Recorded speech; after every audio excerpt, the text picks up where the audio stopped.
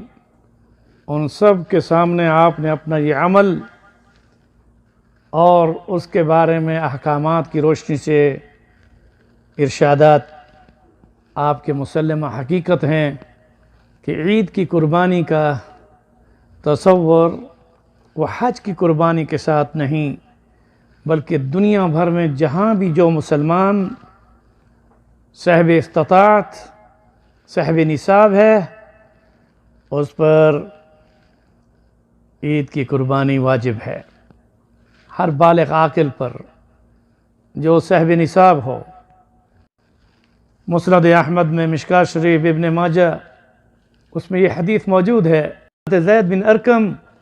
رضی اللہ تعالی عنہ، جس کے راوی ہیں وہ کہتے ہیں کہ صحابہ کرام نے رسول اکرم صلی اللہ علیہ وسلم سے استفسار کیا۔ قال اصحاب رسول اللہ صلی اللہ علیہ وسلم یا رسول اللہ ما هذه الاضاحی، یہ جو آپ قربانی یہاں عید کے دن کر رہے ہیں اس کی حقیقت کیا ہے؟ قال رسول اللہ صلی اللہ علیہ وسلم سنت ابیکم ابراہیم علیہ السلام، یہ حضرت ابراہیم علیہ السلام کی سنت ہے، تمہارے باپ ابراہیم علیہ السلام۔ اب یہاں پر رسول اکرم صلی اللہ علیہ وسلم نے بھی امت کو مخاطب کر کے یہ فرمایا سنت ابیکم ابراہیم علیہ السلام، یہ آپ کے باپ ابراہیم علیہ السلام کی سنت ہے، یہ اس کا طریقہ ہے۔ قالوا فما لنا فیہا یا رسول اللہ، اب یہاں پر صحابہ کرام کا رسول اکرم صلی اللہ علیہ وسلم سے یہ سوال کرنا کہ اس میں ہمیں کیا ملتا ہے. فما لنا فیہا یا رسول اللہ، اس قربانی کے کرنے سے جس میں جانور کو ذبح کر دینا ہے، اس میں ملتا کیا ہے؟ تو آپ صلی اللہ علیہ وسلم نے ارشاد فرمایا کہ جب تم قربانی کا جانور ذبح کرتے ہو، قال لکل شعرۃ حسنہ، اور قربانی کے جانور کے کھال پر جتنے بال ہیں ہر بال کے بدلے میں ایک نیکی. اب کتنی بڑی بات ہے. بکری بکرا اس کے بالوں کی تعداد لا تعداد ہے، مگر یہ بات ذہن نشین کر لیں کہ صحابہ نے اور بھی اس سے آگے بڑھ کر پوچھ لیا. قالوا فالصوف، ایسا جانور جس پر اون ہو، جیسے دمبی، اسی طرح سے بھیڑی. اب وہ جو جانور جن کی جلد پر بال نہیں، اون ہے، اور اون کی تعداد بالوں سے بہت زیادہ ہوتی ہے. تو رسالت امام صلی اللہ علیہ وسلم نے ان کے جواب میں آپ نے ارشاد فرمایا، قال لکل، آپ نے فرمایا قال لکل شعرۃ من الصوف حسنہ، فرمایا ہر وہ جانور جس پر اون ہے، اس اون کے ایک ایک بال، ایک ایک اون کے ایک ایک بال کے بدلے میں نیکی ہے. اب یہاں یہ بات ذہن نشین کر لیں کہ رسالت امام صلی اللہ علیہ وسلم نے اس کا اہتمام اس حد تک فرمایا کہ آپ اپنی طرف سے بھی قربانی فرماتے تھے، اسی طرح سے اپنی ازواج مطہرات کی طرف سے بھی قربانیاں فرماتے تھے، اسی طرح سے آپ اپنی بنات کی طرف سے بھی قربانیاں فرماتے تھے. یہی وجہ ہے کہ رسالت امام صلی اللہ علیہ وسلم نے حضرت فاطمہ الزہرا رضی اللہ تعالی عنہا، جو آپ کی لخت جگر سیدۃ النساء اہل الجنہ، جو اہل جنت میں عورتوں کی سردار، اور پھر حسنین کریمین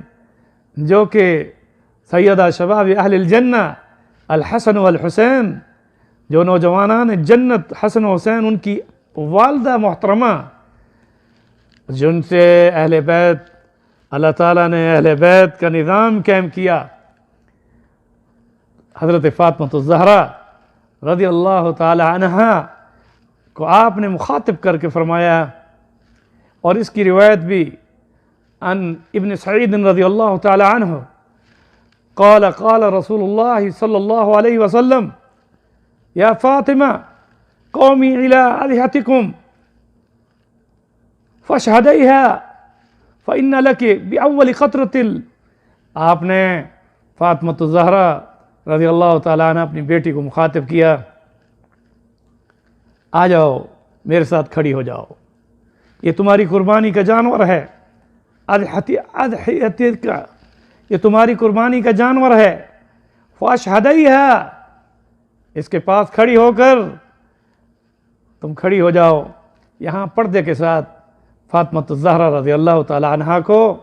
رسول اکرم صلی اللہ علیہ وسلم نے اس قربانی کے جانور کے پاس جو حضرت فاطمہ الزہرا رضی اللہ تعالی عنہا کی طرف سے ذبح کیا جانا تھا، آپ نے اپنے ساتھ کھڑا فرمایا اور فرمایا فاشہدیہا، اب اس کو دیکھ، اور فإن لک بأول قطرۃ، فرمایا کہ اب یہ اس جانور کو ذبح کرنے میں پہلا قطرہ من دمہا، جو پہلا قطرہ خون کا زمین پر گرے گا، ان یغفر لک، تمہارے سارے ما سلف من ذنوبک، تمہارے پچھلے سارے گناہ معاف ہو جائیں گے. قالت یا رسول اللہ صلی اللہ علیہ وسلم، حضرت فاطمہ الزہرا رضی اللہ تعالی عنہا لخت جگر رسول اللہ صلی اللہ علیہ وسلم کی کیا خوبصورت سوال کرتی ہیں. قالت، کہا اپنے ابا جی کو، یا رسول اللہ، اللہ کے رسول، النا خاصۃ اہل بیت، النا خاصۃ اہل البیت، کیا یہ صرف اہل بیت کے لیے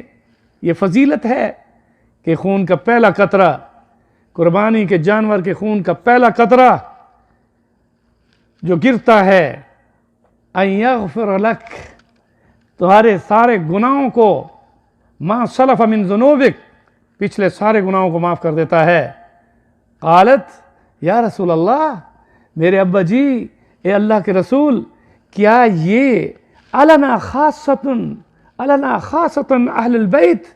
کیا یہ اہل بیت کے ساتھ خاص ہے؟ آپ صلی اللہ علیہ وسلم نے فرمایا، جبکہ حضرت فاطمہ الزہرا کا یہ سوال تھا، علنا خاصتن اہل البیت او لنا للمسلمین، کیا یہ ہمارے لیے خصوصی طور پر اللہ تعالیٰ کی یہ عنایت ہے یا تمام مسلمانوں کے لیے؟ تو رسالت مآب صلی اللہ علیہ وسلم نے جواب میں فرمایا، قال بل لنا وللمسلمین، قال بل لنا وللمسلمین۔ اب یہاں پر اتنی بڑی بات حضور صلی اللہ علیہ وسلم نے ارشاد فرمائی کہ صرف اہل بیت کے لیے نہیں بلکہ ہمارے لیے بھی اور تمام مسلمانوں کی۔ یہ بات بھی ذہن نشین کر لیں کہ جو شخص اپنی اس استطاعت اور واجب ہونے پر قربانی کرنا چاہ رہا ہے، جب ذی الحجہ کا چاند نظر آ جائے اس کے بعد وہ اپنے بال اور اپنے ناخن نہیں کٹوائے گا۔ رسول اکرم صلی اللہ علیہ وسلم نے یہاں یہ حکم کر دیا۔ کیا پیارا ارشاد ہے، اور اس پر کتنا پیارا محدثین کا قول ہے۔ فرمایا کہ ادھر حکم ہوتا ہے کہ حجامت کرو تو عبادت ہے، ادھر حکم ہوتا ہے کہ احرام کی حالت میں آپ حجامت نہ کریں تو عبادت ہے، حکم ہوتا ہے کہ دنیا بھر میں کہیں بھی ہیں اور آپ قربانی کر رہے ہیں تو ایسی صورت میں آپ یکم ذی الحجہ سے اپنی حجامت نہیں بنا سکتے، اپنے ناخن نہیں کاٹ سکتے، یعنی پاؤں اور ہاتھ دونوں کے ناخن نہیں کاٹ سکتے، اور حجامت سر کی ہو یا چہرے کی ہو وہ نہیں بنا سکتے۔ تو میرے دوستوں اور بزرگوں، یہ بات ذہن نشین کر لیں کہ جس چیز سے رسول اللہ صلی اللہ علیہ وسلم نے روکا وہ عبادت کا درجہ پا گیا، کہ جو چاند نظر آنے کے بعد قربانی کرنے والا جب حجامت نہیں کرتا اور ناخن نہیں کاٹتا تو وہ اس کے ناخن اور حجامت نہ کرنا اس کے لیے عبادت ہے۔ جب اس کی قربانی کا جانور ذبح ہو جائے تو قربانی کے جانور کے ذبح ہونے کے بعد وہ اپنی حجامت کرا سکتا ہے، ناخن کٹوا سکتا ہے۔ اسی طرح سے یہ بات ذہن نشین کر لیں کہ جب 9 ذی الحجہ یوم العرفہ، اس کی فجر کی نماز میں جب آپ مسجد میں جائیں یا گھر میں نماز پڑھیں، مرد ہو یا عورت ہو، چاہے وہ قربانی اس پر واجب تھی یا نہیں، مگر اب اس پر ایک اور چیز بھی واجب ہے کہ وہ فجر کی نماز یوم العرفہ کے دن، چاہے وہ حاجی نہیں ہے، عرفات میں نہیں ہے، وہ اس دن مینا سے ہوتا ہوا عرفات نہیں جا رہا بلکہ اپنے گھر میں ہے، جہاں پر بھی ہے، پوری دنیا میں، غار میں ہے، میدان میں ہے، شہر میں ہے، یا اس کے علاوہ گھروں میں ہے یا مسجدوں میں ہے، جب بھی وہ نماز پڑھے گا تو اس میں فجر کی نماز یوم عرفہ کے دن 9 ذی الحجہ کی فجر کی نماز سے لے کر 13 ذی الحجہ کی مغرب کی نماز تک، اب اس کو ایام تشریق کے ساتھ بھی پابند کرتے ہیں کہ وہ ہر نماز کے بعد ایک بار اللہ اکبر لا الہ الا اللہ واللہ اکبر اللہ اکبر وللہ الحمد یہ پڑھے گا، چاہے مرد ہے یا عورت ہے، اور اگر اس نے نہیں پڑھا اور یاد آ گیا تو بعد میں پڑھ سکتا ہے۔ اس لیے ان احکامات کا جاننا بہت ضروری ہے۔ ایام تشریق میں ذکر اللہ کی بہت بڑی فضیلت ہے۔ 9، 10، 11، 12، 13 یہ ایام ایسے ہیں کہ جن میں یہ تکبیریں سب سے زیادہ افضل ہیں۔ اللہ اکبر لا الہ الا اللہ واللہ اکبر اللہ اکبر وللہ الحمد۔ میں انہی کلمات کے ساتھ کہ اللہ اکبر لا الہ الا اللہ واللہ اکبر وللہ الحمد، اس تکبیروں کو ویسے بھی آپ پڑھتے رہیں، کیونکہ ان دنوں میں اللہ تعالیٰ کو آپ کا ذکر محبوب ہے۔ الرحمن الرحیم۔ برادران اسلام، خواتین و حضرات، آج میں آپ کی خدمت میں قربانی کے جانوروں کے بارے میں مسائل و معارف سے آپ کو آشنا کرنا چاہتا ہوں۔ یاد رکھیے کہ قربانی کے جانوروں میں اونٹ اونٹنی، گائے بیل، بھینس بھینسا، بکری بکرا، دمبا دمبی اور بھیڑ بھیڑی، یہ وہ جانور ہیں جن کو آپ قربانی میں اللہ کے حضور پیش کر سکتے ہیں۔ اگرچہ ہرن کا گوشت حلال ہے، اس کا شکار بھی حلال ہے، مگر قربانی کے جانوروں میں اس کو آپ شمار نہیں کر سکتے۔ یہ بات ذہن نشین کر لیں کہ اگر اونٹ اور اونٹنی کی قربانی آپ کر رہے ہیں تو اس کی عمر 5 سال مکمل ہونے کے بعد 6 سال میں داخل ہونا یہ شرط ہے۔ یہ نہیں کہ آپ کسی اونٹ اور اونٹنی کو ویسے دیکھیں اور اس کی عمر پوچھے بغیر اس کی قربانی کریں۔ 5 سال مکمل ہونا اور 6 سال میں اس کا داخل ہونا یہ اس کے لیے شرط ہے۔ اور اگر گائے یا بیل یا بھینس بھینسا کی قربانی کر رہے ہیں تو ایسی صورت میں 2 سال مکمل ہونے کے بعد 3 سال میں داخل ہونا اس کا شرط ہے۔ 2 سال گائے کی عمر، بیل کی عمر، بھینس بھینسا کی عمر 2 سال مکمل ہونے کے بعد۔ اور اس طرح اگر بکری بکرا کی اگر آپ قربانی کر رہے ہیں تو 1 سال اس کا مکمل ہونا اور 2 سال میں اس کا داخل ہونا یہ بھی قربانی کے لیے اس کی عمر میں یہ شرط ہے کہ 1 سال سے کم عمر کی بکری یا بکرے کی قربانی آپ نہیں کر سکتے۔ ہاں، دمبا اور دمبی اگر وہ موٹے تازے ہیں اور سال کے جانوروں میں کھڑے ہیں اور ان میں سے 1 سال سے کم عمر کا بھی اگر کوئی جانور ہے یعنی دمبا دمبی، تو اس کی قربانی کے بارے میں فقہا نے کہا ہوا ہے کہ وہ اپنی قد کے اعتبار سے، موٹاپے کے اعتبار سے اگر وہ 1 سال کے جانوروں میں یعنی برابر کی حیثیت سے کھڑا ہو جانور، تو ایسا دمبا دمبی 1 سال سے کم عمر کا بھی وہ بھی قربانی میں ذبح کیا جا سکتا ہے۔ اب آئیے یہ بات ذہن نشین کر لیں کہ قربانی، عید کی قربانی عید کی نماز کے بعد ہے۔ عید کی نماز سے قبل اگر کوئی شخص نماز عید سے قبل وہ قربانی کرتا ہے،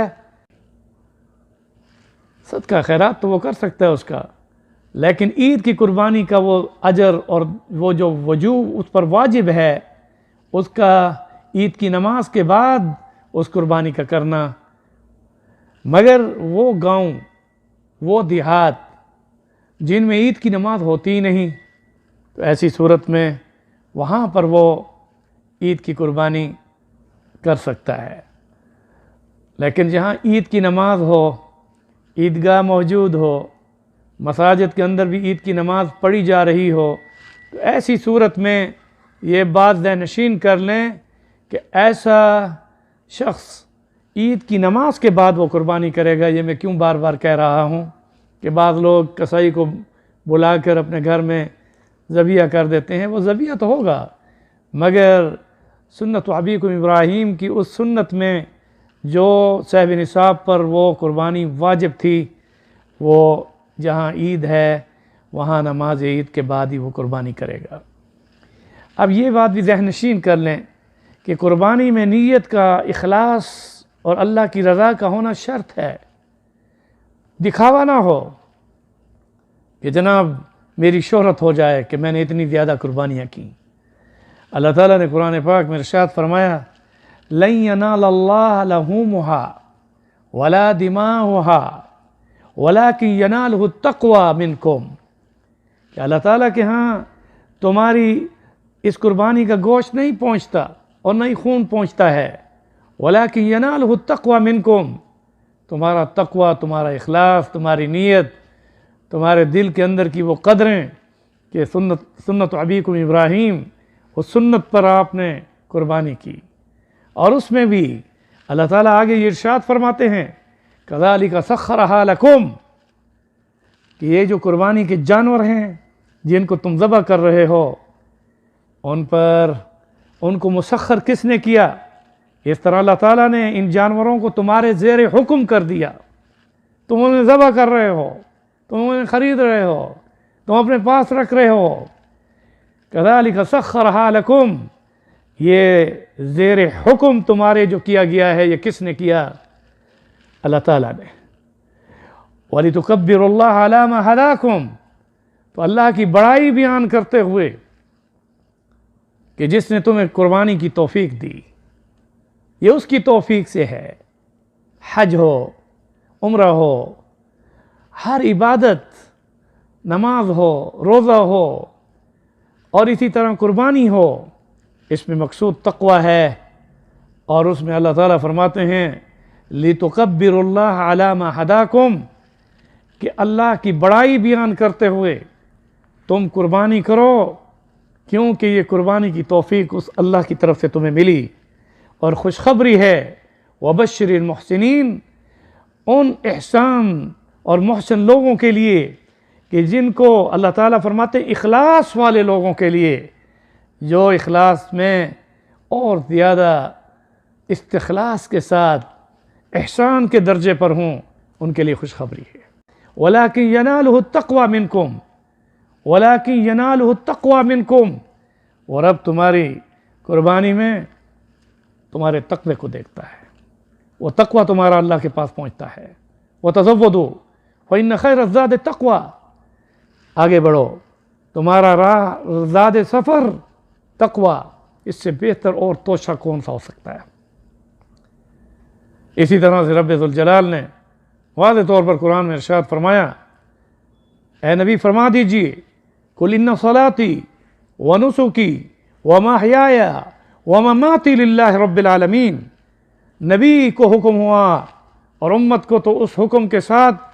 پابند کر دیا گیا کہ ہم اعلانیہ طور پر بھی یہ کہیں کہ میری نماز، میری قربانی، میرا جینا، میرا مرنا رب العالمین کی۔ قربانی کے جانوروں کو ابھی سے خریدیں اور ان کو پالیں پھولیں، اور خوشی کے ساتھ فطیبو، خوشخبری ہے ان لوگوں کے لیے جو دل کی خوشیوں کے ساتھ اللہ کی رضا کے لیے قربانی کے جانور کو جو کہ مضبوط ہوں ان کو خریدتے ہیں۔ وگرنہ یہ بات ذہن نشین کر لیں کہ ایسا جانور جس کو آپ نے خریدا مگر وہ لنگڑا ہے تو وہ قبول نہیں ہے۔ الارجاح، ایسا جانور جو ارجاح، یہ باقاعدہ حدیث میں حضرت علی رضی اللہ تعالیٰ عنہ نے بھی فرمایا کہ 3 ٹانگوں پر چلنے والا جس کی چوتھی ٹانگ کام نہ کر رہی ہو وہ قربانی کے لیے قبول نہیں۔ اوروہا، ایسا جانور جو نابینا ہے، یا ایسا جانور جو کانا ہے، ایک آنکھ سے دیکھتا ہی نہیں، ہاں تہی اگر دیکھتا ہے تو پھر تو ٹھیک، لیکن اگر اس کی ایک آنکھ اس کی بالکل اس کی بینائی بھی نہیں، چاہے اس کی 4 ٹانگوں پر چلنے والا ہو، ایسا جانور بھی آپ نوٹ کیجئے کہ لنگڑا نہ ہو اور کانا نہ ہو، کیونکہ کانا جانور جس کا کانا پن زہر ہو رہا ہو کہ وہ بند ہے، تو ایسی صورت میں اس کی قربانی بھی نہیں۔ والمریضہ، ایسا جانور جو کمزور اور پھر اس کے بعد مریض ہے، نظر آ رہا ہے ہاں کہ وہ لاغر ہے، کمزور ہے، مگر سستا مل رہا ہے، آپ کہتے ہیں جی ہم نے تو قربانی کرنی ہے دے دیں، نہیں، مریض جس کا مرض زہر ہو چکا ہو اس کی قربانی بھی اللہ کے ہاں قبول نہیں ہوگی جب مرض اس کا زہر ہو چکا ہے۔ وہ اجفا کا مفہوم، ایسا دبلا جس کی ہڈیوں میں رس نہ ہو۔ اب ایک مریض اور ایک اجفا کے ساتھ کہ جو ایسا جانور جس کی ہڈیاں بھی اتنی کمزور، کھڑا ہی نہیں ہوتا، بیٹھا ہے، وہ کھڑا کرو تو وہ پھر اس کے بعد بیٹھ جاتا ہے اور چل ہی نہیں سکتا، ٹانگیں ہیں، آنکھیں بھی ہیں، اور اس کے علاوہ سینگ بھی ہیں، کان بھی ہیں، مگر وہ اجفا ہے جو کہ بہت اس کی ہڈیاں کمزور ہیں، تو یہ بھی ناقابل قبول۔ اور اسی طرح سے جس کا کان کٹا ہوا ہو یا چھیلا ہوا ہو اس کو بھی نہ خریدیں، اور اسی طرح سے سینگ اگر اس کی جڑ سے کٹ گیا ہے، یعنی کہ گرا ہے، سینگ کٹ گیا ہے تو کوئی حرج نہیں، سینگ کے اندر ایک اور چھوٹا سا سینگ ہوتا ہے جس پر اللہ نے اس کو اس سینگ کی، اس بڑے سینگ کو اس کے اوپر لگایا ہوتا ہے۔ اللہ کی قدرت دیکھیں، اس کے اندر دوسرا جو چھوٹا سینگ ہے اگر وہ متاثر نہیں ہوا تو ایسی جانور کی قربانی آپ کر سکتے ہیں کہ جو لڑتے ہوئے سینگ اپنا مارے اور سینگ اس کا گر جائے، مگر اس کی جڑ والا سینگ موجود ہو تو وہ قابل قبول ہے۔ جس جانور کے بالکل دانت ہی نہ ہوں تو اس کی قربانی درست نہیں۔ اگر کچھ دانت گر گئے لیکن جو باقی دانت ہیں وہ تعداد میں گر جانے والے دانتوں سے زیادہ ہیں تو اس کی قربانی درست ہے۔ اس طرح سے یہ بات بھی ذہن نشین کر لیں کہ اگر کسی جانور کے پیدائشی سے کان ہی نہیں تو اس کی قربانی درست نہیں ہے، اور اگر دونوں کان ہیں اور صحیح سالم ہیں لیکن ذرا چھوٹے چھوٹے ہیں تو اس کی قربانی ہو سکتی ہے۔ اسی طرح یہ بات ذہن نشین کریں کہ بکری، بکرا، دمبا، دمبی، بھیڑ، بھیڑی صرف ایک آدمی کی طرف سے اس کی قربانی ہو سکتی ہے۔ کوئی شخص یہ نہ کہے کہ جناب یہ میں دمبے کی قربانی پورے گھر کی طرف سے کر رہا ہوں، کسی ایک کی طرف سے وہ قربانی ہو سکتی ہے، سارے گھر والوں کی طرف سے نہیں ہو سکتی۔ اس طرح سے گائے، بیل، بھینس، بھینسا، اونٹ، اونٹنی، ان بڑے جانوروں میں 7 آدمی مل کر اس کی قربانی کر سکتے ہیں، اور ان 7 آدمیوں کا مومن مسلمان ہونا شرط ہے۔ اس طرح سے یہ بات ذہن نشین کر لیں کہ 7 آدمیوں کی قربانی بڑے جانوروں میں، ایک جانور یعنی جو بڑا ہے، یعنی جیسے اونٹ ہے اس میں 7 آدمی، اسی طرح سے گائے ہے تو اس میں 7 آدمی، بیل ہے تو اس میں 7 آدمی، اس طرح سے بھینسی ہے تو اس میں 7 آدمی۔ یہ بات ذہن نشین کر لیں کہ بکری، بکرا، دمبا، دمبی اور بھیڑ، بھیڑی یہ ایک آدمی کی طرف سے قربانی ہو سکتی ہے۔ اللہ تعالی ہم سب کو صحیح معنوں میں احکامات ربانی کی روشنی میں بے عیب جانور اور جو شرائط ہیں ان شرائط کی روشنی میں قربانی کرنے کی توفیق عطا فرمائے۔ اب میں اگر مسائل کی روشنی میں جاؤں تو بہت سارے مسائل ہیں، اتنا عرض کر دوں کہ جو شخص بھی قربانی کرنے میں وسعت رکھتا ہے، اس کے پاس ضرورت اصلیہ سے زیادہ مال ہے تو وہ قربانی کرے، کیونکہ خون کا اس دن اللہ تعالیٰ نے یوم النحر سے لے کر 12 ذی الحجہ کی غروب آفتاب تک جو خون کا قطرہ قربانی میں جانور کے ذبح کرنے میں بسم اللہ اللہ اکبر کے ساتھ گرتا ہے، اس سے گزشتہ سارے گناہ معاف ہو جاتے ہیں، مصیبتیں ٹل جاتی ہیں، اور اس کے علاوہ پھر اس گوشت کو آپ خود بھی کھا سکتے ہیں، اپنے پڑوسیوں کو بھی دے سکتے ہیں، صاحب نصاب کو بھی دے سکتے ہیں، قربانی کا گوشت کسی کافر کو بھی دے سکتے ہیں، قربانی کا گوشت غریب کا حصہ تیسرا وہ ضرور نکالیے۔ فقہاء نے کہا اس کے 3 حصے بنائیں، ایک حصہ اپنے کھانے کے لیے، ایک حصہ اپنے دوست احباب رشتہ داروں کے لیے، اور ایک حصہ غریبوں کے لیے، اور اس میں کوشش کیجئے کہ مستحقین کے گھروں تک جا کر اس گوشت کو پہنچائیں، کہ رسول اکرم صلی اللہ علیہ وسلم نے ارشاد فرمایا کہ قربانی کا گوشت مستحقین تک بھی پہنچائیں۔ ان کے بھی بڑے ارشادات، یعنی آپ صلی اللہ علیہ وسلم کے وہ ارشادات بہت زیادہ ہیں۔ آؤ ہم مل کر یہ دعا کریں کہ رب ذوالجلال ہم سب کو ہر عبادت میں اخلاص عطا فرمائے، ہر نیکی کے کام میں اللہ تعالیٰ ریاکاری سے بچائے، اللہ تعالیٰ ہمیں تقوی والی زندگی عطا فرمائے۔ وَتَزَوَّدُوا فَإِنَّ خَيْرَ الزَّادِ التَّقْوَى وَاتَّقُونِ يَا أُولِي الْأَلْبَابِ۔ اللہ تعالیٰ فرماتے ہیں کہ زاد سفر، توشہ سفر جو آخرت میں تمہارے کام آئے گا وہ تقوی ہے، بڑھو اس تقوی کو حاصل کیجئے، لعلکم تتقون، شاید کہ تم متقی بن جاؤ۔ انہی کلمات کے ساتھ فإن خیر الزاد التقوی واتقون یا اولی الالباب، اہل علم، اہل بصیرت اور اہل اولی الالباب کے لیے، اہل دانش کے لیے اللہ تعالیٰ نے یہ حکم فرما دیا کہ کہ غور کیجئے اور اس پر چلیے اور تقوی کو اختیار کیجئے۔ التقویٰ ہا ہنا، التقویٰ ہا ہنا، التقویٰ ہا ہنا۔ فرمایا تقویٰ اس دل کے اندر کی کیفیت کا نام ہے۔ الا ان فی الجسد مضغہ اذا صلحت صلح الجسد کلہ واذا فسدت فسد الجسد کلہ الا وہی القلب۔ فرمایا یہ تقوی کا مرکز تمہارا دل ہے، گوشت کا لوتھڑا ہے، اگر وہ صحیح تو سارا جسم صحیح، اور اگر وہ غلط تو سارا جسم غلط۔ تو اسی طرح الا ان فی الجسد کے ساتھ تمہارے جسم میں گوشت کا لوتھڑا اگر وہ صحیح ہے، انما الاعمال بالنیات، اپنے اعمال کی نیتوں کو درست کیجئے، کیونکہ اعمال کی قبولیت کا دار و مدار نیت پر ہے، اور نیت کا جو محل ہے، اس کا نیت کا محل وہ محلها قلب، محلها قلب، النیہ محلها قلب، تمہاری نیت کا جو محل ہے وہ دل ہے۔ اللہ تعالیٰ ہم سب کے گھروں کے حالات، ہم سب کی جتنے بھی سامعین ہیں، ناظرین ہیں، میرا یہ بیان سن اور دیکھ رہے ہیں، میری دعا ہے کہ رب ذوالجلال ہمیں ہر عمل میں اخلاص عطا فرما کر ہمارے گھروں کے ماحول کو خوشحال، خوشگوار، صحت مند بنا کر اللہ تعالیٰ ہمیں درازی عمر،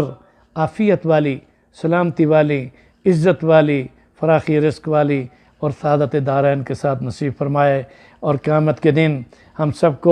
سب کے والدین، بہنوں، بھائیوں، بیوی، بچوں کو بغیر جدائی کے رب ذوالجلال عرش کے سائے میں رسول اکرم صلی اللہ علیہ وسلم کے جھنڈے کے نیچے نبیین، صدیقین، شہداء و صلحاء کے ساتھ صحابہ کرام اور اہل بیت کے قدموں میں جگہ عطا فرما کر رب ذوالجلال ہم سب کو رسول کریم صلی اللہ علیہ وسلم کے دست اقدس سے حوض کوثر کا جام، ساقی کوثر سے جام کوثر اللہ عطا فرما کر ہم سب کو اللہ اپنے فضل و کرم سے اپنے پیارے نبی صلی اللہ علیہ وسلم خاتم النبیین رحمت للعالمین کی شفاعت کے ساتھ اللہ تعالی ہم سب کے والدین، بہنوں، بھائیوں، بیوی، بچوں کو جنت کی بہاروں میں رسول اکرم صلی اللہ علیہ وسلم کی مجلس میں اپنا دیدار نصیب فرمائے، اپنا سلام عطا فرمائے۔ سلام قولا من رب الرحیم، جس میں سلام بھی ہو، رب کی رضا کا سرٹیفکیٹ بھی ہو، اور رب یہ فرمائیں گے میں بھی ہمیشہ، تم بھی ہمیشہ، وقفوں کی دنیا ختم، اب ہمیشہ کی زندگی میں تمہاری جوانی میں کبھی بڑھاپا نہیں آئے گا، اور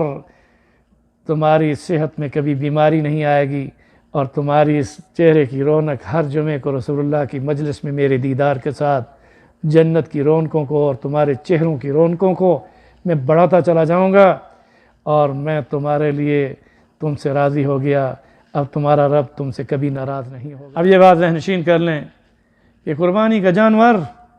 جس وقت آپ ذبح کر لیں، لِتُكَبِّرُ اللَّهِ، اللہ کی بڑائی میں تکبیر، بسم اللہ اللہ اکبر کے ساتھ اس کو ذبح کریں۔ اور یہ بات میں پھر واضح طور پر بتا دینا چاہتا ہوں کہ جب قربانی کے جانور کو ذبح کر لیں تو اس کا گوشت یا اس کی کھال کو آپ کسائی کو اس کی اجرت کی عوض میں نہیں دے سکتے۔ آپ اس کی کھال کو بیچ کر مسجد کی تعمیر میں استعمال نہیں کر سکتے۔ آپ قربانی کی کھال کو کسی مدرسے کی تعمیر میں اس میں آپ نہیں دے سکتے، یا مسجد کی تعمیر میں نہیں دے سکتے، تو ہسپتال کی تعمیر میں کیسے دے سکتے ہیں؟ اسی طرح سے قربانی کے جانور کی کھال کو بیچ کر قبرستان کی چار دیواری کے استعمال میں بھی نہیں لا سکتے، یا اس کو بیچ کر اس کے پیسے کو اپنے نوکر کی تنخواہ کے عوض میں بھی اس کو نہیں دے سکتے کہ نوکر کا کہا کہ چلو جی یہ قربانی کی کھال اٹھا لو، تمہاری تنخواہ میں سے یہ پیسے اتنے کاٹ رہا ہوں۔ یا کسی امام مسجد کو اس کی اجرت جو تنخواہ ہے راتب، امام راتب، اس کو اس تنخواہ کے بدلے میں آپ نہیں دے سکتے۔ ہاں اگر وہ مستحق ہے تو اس کو مستحق ہونے کی بنیاد پر دے سکتے ہیں، نوکر مستحق ہے تو اس کو مستحق ہونے کی بنا پر دے سکتے ہیں۔